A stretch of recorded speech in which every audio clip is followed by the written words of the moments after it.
Hola, ¿cómo están? Bienvenidos a este nuevo práctico, en esta ocasión el práctico número 8, que corresponde a la segunda parte de tejido linfoideo. En este práctico vamos a fijarnos como objetivos estudiar la estructura microscópica de dos de los órganos que nos fueron quedando del práctico anterior, que son el vaso y la amígdala, dos órganos linfoideos secundarios. Como objetivo así específico, tratar de reconocer y comprender las diferentes estructuras que componen y caracterizan a estos órganos y para lograr diferenciarlos además de los vistos en el práctico anterior y reconocer las diferentes estructuras y relacionarlas con la función de cada uno de ellos en el órgano y en el resto del sistema linfoideo. Para ello vamos a utilizar dos preparados, un preparado de vaso y un preparado de amígdala. En esta ocasión vamos a recurrir en ambos casos a el Histology Guide, aunque vamos a hacer vamos a mirar algún preparado extra y vamos a ver también algunas micrografías ópticas de inmunohistoquímica y una serie de micrografías electrónicas de barrido y de transmisión. Vamos a empezar con el primer órgano, que es el vaso. El vaso es un órgano parenquimatoso el parénquima se organiza en dos grandes sectores que se denominan pulpa roja y pulpa blanca por sus características macroscópicas. Una vez que el tejido es procesado y coloreado con hematoxilina y eosina, la pulpa blanca permanece como una estructura basófila, como estos sectores basófilos redondeados o alargados que aparecen desperdigados sobre un fondo más eosinófilo que corresponde al de la pulpa roja. Por lo tanto, vamos a tener el parénquima no organizado en corteza y médula como veníamos viendo hasta ahora, sino que en dos sectores que están entremezclados, que corresponden entonces a la pulpa blanca, la que es basófila, y la pulpa roja, la que es más eosinófila, y que van a estar relacionados con las características de la irrigación particular que tiene este órgano.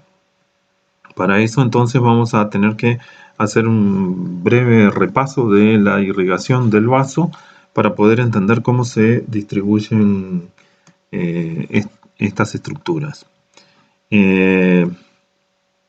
El vaso está irrigado por la arteria esplénica. La arteria esplénica corre casi que paralela a la superficie del vaso y a medida que en su recorrido va dando ramas que se introducen al órgano a través de una serie de trabéculas, como había en el ganglio linfático, una serie de trabéculas de tejido conjuntivo denso.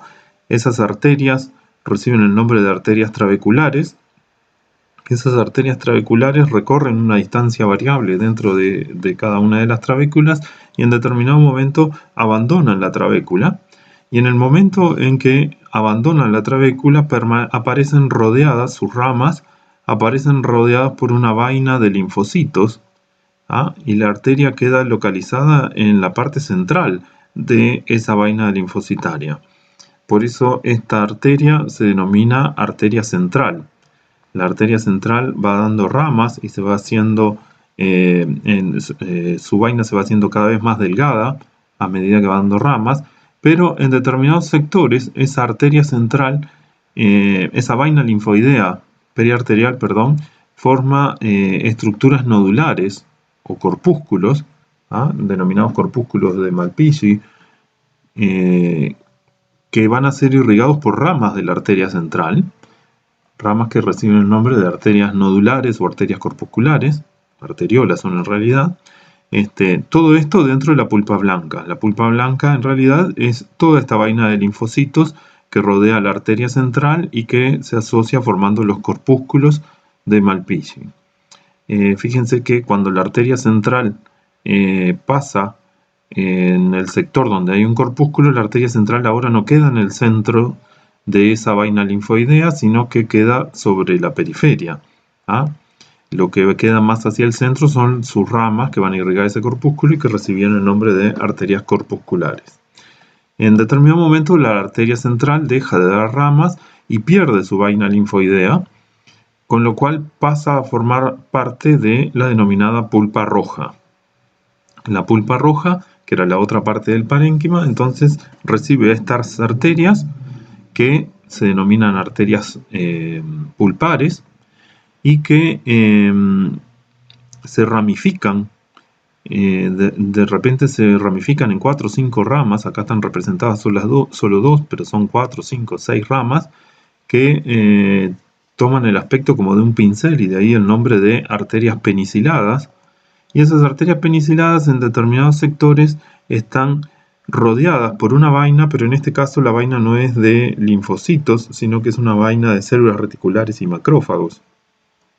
Por lo tanto, a esta altura del vaso ya no es una arteriola, es casi que un capilar, y por eso se denominan capilares envainados, los que aparecen acá con esta vaina negra.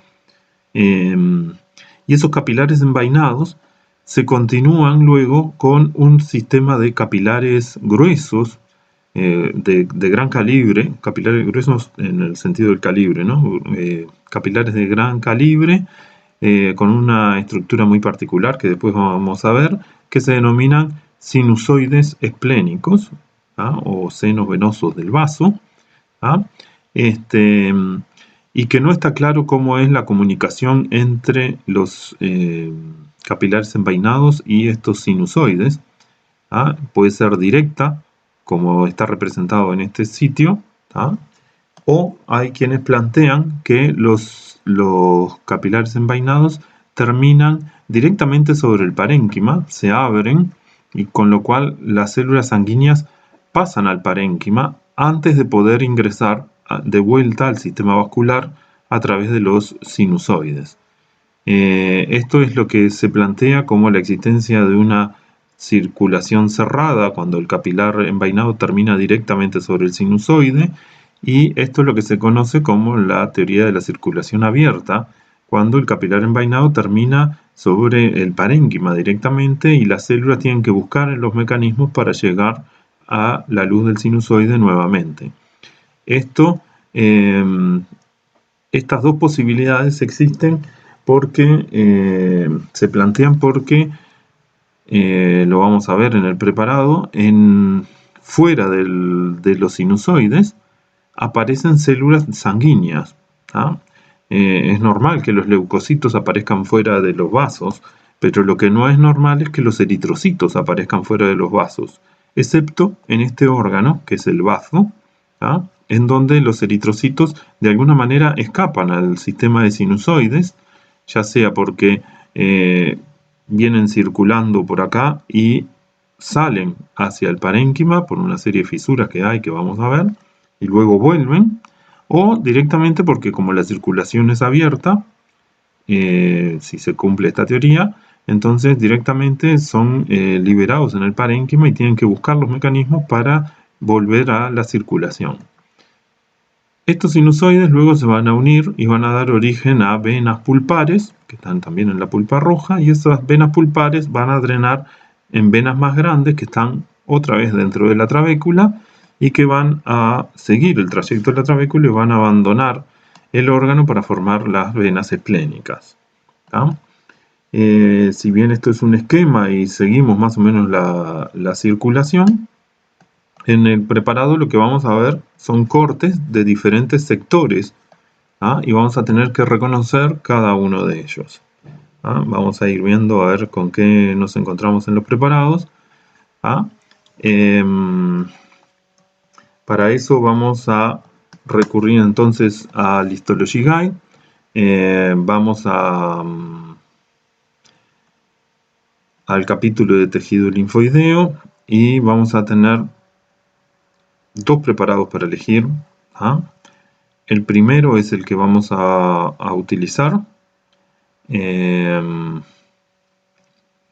aunque después vamos a compararlo con este otro, ¿ah? Si bien tienen las mismas estructuras, no se ven exactamente igual. De hecho, por algo este fue el elegido para la descripción, ¿sí?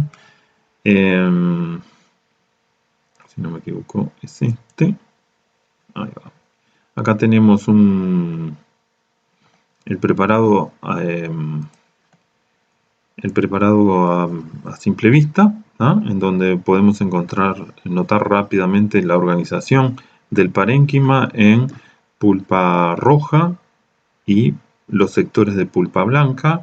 La pulpa blanca es basófila porque está formada básicamente por linfocitos, que como ya saben son básicamente núcleo, el núcleo basófilo, y bueno, y si tengo muchos linfocitos todos juntos, van a hacer que a generar toda una serie de estructuras basófilas, ¿sí?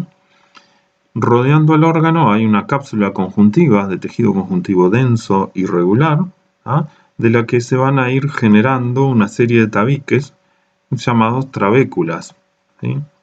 Que vamos a ir viendo a medida que aparezcan. ¿Sí? Acá tenemos la cápsula. Y si bien no vemos el nacimiento de algunas, vemos pedacitos de trabéculas, ¿sí? que se extienden hacia el interior de este órgano. Y esos pedazos de trabéculas aparecen por todo el tejido, por todo el órgano.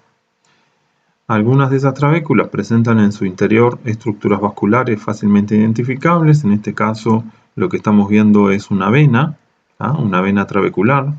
Las venas trabeculares son mucho más fáciles de identificar o de encontrar que las arterias trabeculares, por la razón de que la arteria entra en la trabécula e inmediatamente casi que la abandona, mientras que la vena hace un recorrido mucho más largo por la trabécula, y por eso es que la vamos a encontrar en ese sector. La vamos a encontrar más fácil. Acá de vuelta tenemos una trabécula, un vaso cortado medio longitudinalmente que corresponde a una vena, y esto que también es una vena. Si entramos a mirar con detalle el parénquima, vamos a poder reconocer todo este sector más eosinófilo que corresponde a la pulpa roja, estas estructuras eosinófilas que corresponden a trabéculas, y estas otras estructuras mucho más basófilas que corresponden a los sectores de pulpa blanca, ¿sí? Vamos a ir a otro lugar. En la pulpa blanca lo que vamos a encontrar básicamente son los corpúsculos de Malpighi, redondeados, grandes, generalmente o muchas veces podemos ver en su interior un centro germinativo. Son equivalentes a los nódulos que vemos en los ganglios linfáticos. Están formados básicamente por linfocitos B, mientras que esto que estamos viendo acá es la arteria central en su recorrido. Esta es la pared, esto eosinófilo es la pared muscular de la arteria, ¿sí? Y alrededor de ella vemos que se localiza la vaina linfoidea periarterial, ¿sí? Vaina linfoidea periarterial, que está formada básicamente por linfocitos tipo T. Los linfocitos T, tejido linfoideo difuso, forman entonces esta vaina linfoidea periarterial, y los linfocitos B son los principales componentes de los corpúsculos de Malpighi. En este preparado en particular es bastante complejo identificar arterias corpusculares. A veces se ve alguna estructura vascular asociada en esta zona, pero en este no se nota mucho. Arteria central con vaina linfoidea periarterial, corpúsculo de Malpighi, con un centro germinativo en la parte central, ¿sí? Y cortes longitudinales de esa arteria central. Acá de vuelta tenemos otro corpúsculo, acá tenemos de vuelta otro. Imagínense que esta arteria sigue su trayecto todo por acá, ¿sí? Y esta probablemente sea una arteria corpuscular que irriga este corpúsculo, y acá probablemente haya otra. Esta arteria central, que hace todo este recorrido, en determinado momento va a perder su vaina linfoidea y va a ingresar en la pulpa roja, ¿sí? Lo que va a suceder en la pulpa roja es que va a dar origen a una serie de estructuras vasculares que son difíciles de identificar en el preparado y que van a terminar drenando en estas estructuras que aparecen acá, en estas luces amplias que aparecen acá, que están delimitadas por un endotelio que parece ser un endotelio bastante alto. Ahora cuando la imagen no vuelva, las células endoteliales acá no son planas, sino que son como más altas, ¿sí? Esta estructura es un sinusoide esplénico. Acá hay otro, acá hay otro. Entre los sinusoides, este tejido que queda se denominan cordones esplénicos o cordones de Billroth, ¿ah? Y si bien acá no se nota demasiado, hay elementos sanguíneos, hay eritrocitos presentes dentro del espesor del cordón, además de los eritrocitos que están dentro de las estructuras vasculares, ¿ah? ¿Cómo llegaron estos eritrocitos acá? Es lo que planteábamos hoy. Si esto es una circulación abierta o una circulación cerrada, ¿ah? Pero la cuestión es que los eritrocitos, este es el único órgano en el cual se pueden encontrar eritrocitos fuera del espacio vascular, ¿sí? Entonces estos son los senos venosos o sinusoides esplénicos y los cordones esplénicos o cordones de Billroth, ¿sí? Básicamente esas son las estructuras que vamos a encontrar acá, ¿no? Acá tienen una arteria central con su vaina, ¿tá? Acá está la arteria y su vaina alrededor, en este caso no asociada a un folículo linfoideo, a un corpúsculo de Malpighi, y además en un corte transversal, ¿sí? Vamos a comparar este vaso con el otro que teníamos disponible. Acá también, acá también tenemos una cápsula, trabéculas con estructuras vasculares en su interior. En particular creo que acá era donde se notaba. Sí. Esta es una trabécula, ¿sí? Esta es una trabécula en la cual vemos una vena trabecular que aparece como si fuera simplemente una hendidura dentro del espesor de la trabécula, y acá tenemos una arteria trabecular que se reconoce porque su luz es más regular y porque tiene una pared propia que se diferencia del resto de la trabécula, ¿sí? Acá se ve el endotelio y una o dos capas de células musculares lisas alrededor que forman la pared de la arteria, cosa que cuando miramos la vena, en realidad la vena parece como si fuera simplemente un agujero revestido por endotelio y sin pared propia, sino que la pared es la propia trabécula, ¿sí? Lo otro que vemos por acá es que, a diferencia de lo que pasaba en el preparado anterior, hay mucha sangre en este tejido, ¿sí? Aquí tenemos un seno venoso lleno de sangre, ¿sí? Por acá hay otro, por acá hay otro lleno de sangre, pero en el centro tenemos, entre estos diferentes senos venosos, aparecen los cordones esplénicos y está también lleno de sangre, ¿sí? Lleno de eritrocitos, por lo menos, ¿ah? Además de los eritrocitos hay otras células reticulares, macrófagos, algunos linfocitos también, ¿tá? Pero lo que hay sobre todo son macrófagos que van a retener y destruir a los eritrocitos envejecidos, ¿sí? Y que después vamos a ver algún detalle de cómo funciona ese sistema para reconocer y destruir a los eritrocitos más viejos. Otra vez lo mismo, un corpúsculo, una arteria corpuscular acá en el centro,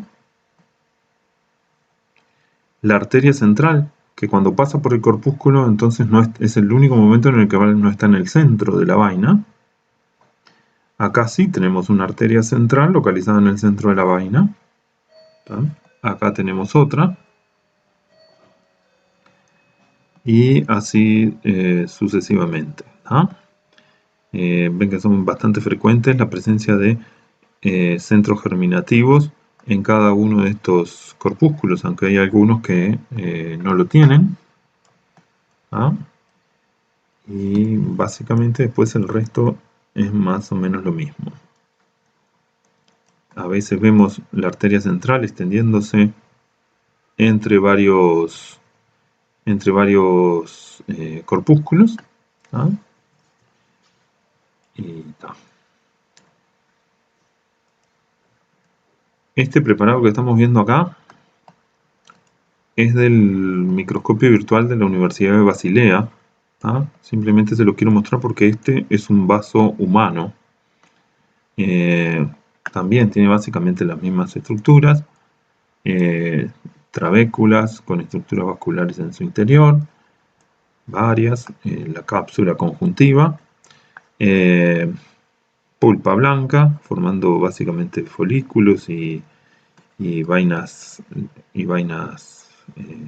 linfoideas periarteriales de la arteria central. Acá tenemos una arteria central en su recorrido y cómo se va ramificando. Acá tenemos la arteria central, la arteria corpuscular y un corpúsculo. Y hacia este sector es donde se ve mejor. Si vamos a la pulpa roja, acá se identifican fácilmente los senos venosos llenos de sangre. Bueno, algunos llenos de sangre y otros no tanto. Pero si se fijan, acá está el endotelio que reviste este seno venoso, este sinusoide. Acá hay otro sinusoide. Y en el cordón de Billroth o cordón esplénico hay una serie de células, pero además hay muchos eritrocitos, ¿sí? Que nos indica de la presencia de estas células fuera del sistema vascular. Cualquiera de estos preparados está bueno para que lo revisen. Así que pueden utilizarlos tranquilamente. ¿Cómo es la estructura de un sinusoide esplénico o un sinusoide en el vaso? Bueno, las células endoteliales, ¿se acuerdan que les dije que eran más altas que las células endoteliales comunes, de los vasos comunes? Además son alargadas, son más altas en el lugar donde está el núcleo, pero en el resto son alargadas, corren en el sentido del sinusoide, y entre ellas quedan pequeños espacios suficientes como para que una célula con capacidad para deformarse pueda atravesarlos. Para mantener esta forma hay además una red de fibras reticulares que están representadas acá en amarillo, que forman una lámina basal discontinua y que vendrían a ser como los aros de un barril, mientras que las células endoteliales son las maderas del barril. Las células de la sangre entran y salen por las fisuras que quedan entre las células endoteliales, y eso incluye no solo los leucocitos que están dibujados aquí, sino también a los eritrocitos. ¿Sí? Si recuerdan del práctico de sangre, habíamos hablado de que los eritrocitos tenían una gran capacidad de deformarse, porque tenían un citoesqueleto muy particular, y ese citoesqueleto ese eritrocito iba perdiendo la capacidad de deformarse a medida que iba envejeciendo. Y eso es lo que determina que cuando llegan al vaso estos eritrocitos envejecidos, entonces no pueden deformarse para atravesar estas pequeñas fisuras y son capturados, fagocitados por los macrófagos y destruidos en la pulpa roja del vaso. Esa es la forma, es la forma en que los macrófagos reconocen y fagocitan y destruyen a las células envejecidas o a las células deformes, aquellas alteraciones en la forma de los eritrocitos que se dan en algunas anemias facilitan o apuran la destrucción de los eritrocitos, disminuyen su vida media porque son reconocidos más fácilmente por los macrófagos en el vaso y destruidos porque son distintos o no funcionan correctamente. Este era el esquema que estábamos viendo. Esta es una micrografía de barrido de la superficie interna. Estamos mirando la superficie interna de un sinusoide esplénico, como si estuviéramos metidos acá adentro. ¿Ah? Y acá ven que todas las células discurren en esta dirección. Estos engrosamientos son los sitios donde está el núcleo de las células endoteliales, los que están marcados con el 1. Entre las células endoteliales quedan estas fisuras por donde pasan las células, que son las que están marcadas con el 2. Y en el 3 se está marcando algunas células que están atravesando esas hendiduras, esas fisuras, para ingresar o para salir del sinusoide esplénico. Y aquí lo que tenemos es un sinusoide esplénico entero visto desde afuera, es decir, estamos viendo como si fuera esta zona. Lo que aparece marcado con el 1 son las células endoteliales, ¿sí?, que corren en esta dirección. Con el 2 aparecen los anillos de fibras reticulares, la lámina, asociados a la lámina basal. Y acá estamos viendo un eritrocito que está afuera, o bueno, una parte está afuera del sinusoide y la otra parte está dentro y por eso no la estamos viendo entera. ¿Tá? Incluso hay varias células, varios eritrocitos fuera del sinusoide, ¿tá? Es decir, en el espesor del cordón de Billroth. Lo otro que teníamos para ver es la distribución de las poblaciones linfocitarias. ¿Se acuerdan que los linfocitos histológicamente eran iguales todos? Era imposible distinguir linfocitos B de linfocitos T, pero las técnicas de inmunohistoquímica, los diferentes anticuerpos, nos permiten reconocer diferentes poblaciones linfocitarias. En este caso estamos viendo un corte seriado del vaso. Un corte seriado quiere decir que este es un corte y este es el siguiente corte. El que le sigue, no es cualquier otro corte, sino que es el que le sigue. Con lo cual hay mucha similitud entre estos dos cortes. Este vaso que está acá, que estoy marcando acá con el cursor y con las flechas verdes, es el mismo que está acá. ¿Sí? Este corpúsculo de Malpighi es el mismo que está acá. ¿Sí? Y la vaina linfoidea periarterial, asociado a esa arteria central, es la misma que está acá. Si se fijan, acá se utilizó un marcador, el CD20, que es un marcador de linfocitos B, de superficie de linfocitos B, y como les decía hoy, los linfocitos B forman nódulos, por lo tanto están ubicados fundamentalmente en el corpúsculo de Malpighi. Fundamentalmente, pero no exclusivamente, porque algunos en la vaina linfoidea periarterial hay, e incluso hay presentes en la pulpa roja.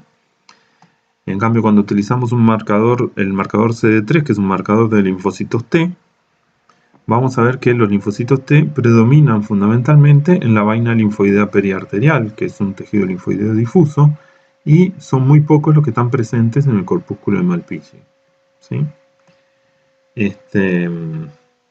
Bien. El otro preparado que tenemos para ver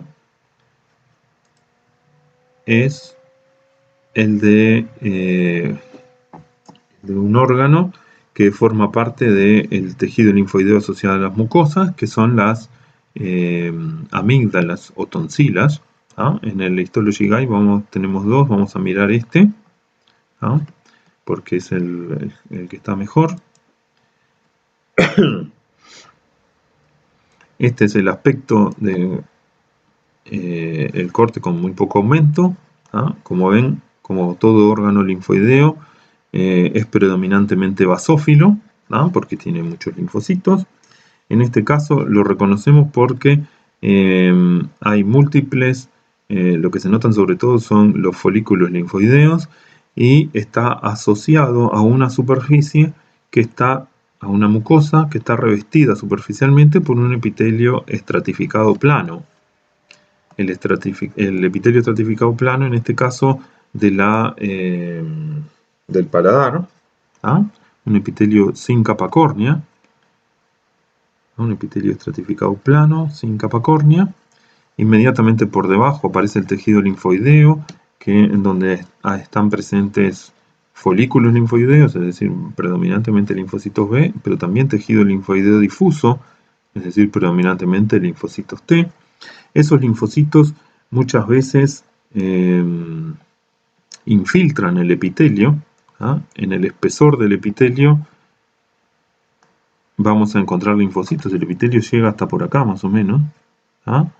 Y esa infiltración es variable porque en esta zona, por ejemplo, hay mucho, pero acá casi no hay. Acá está el estrato basal del epitelio. ¿Ah? Y ven que los linfocitos hay muy pocos. Sin embargo, un poquito más acá, los linfocitos se meten adentro. ¿Ah? Y acá estamos en un lugar que se denomina una cripta. El epitelio superficial forma una serie de entrantes y se relaciona con ese tejido linfoideo. ¿Ah? Esas entrantes se denominan criptas. ¿Ah? Y si se fijan, el tejido linfoideo está perfectamente asociado a esa entrante, es decir, que no es una formación caprichosa, sino que debe tener alguna función en particular.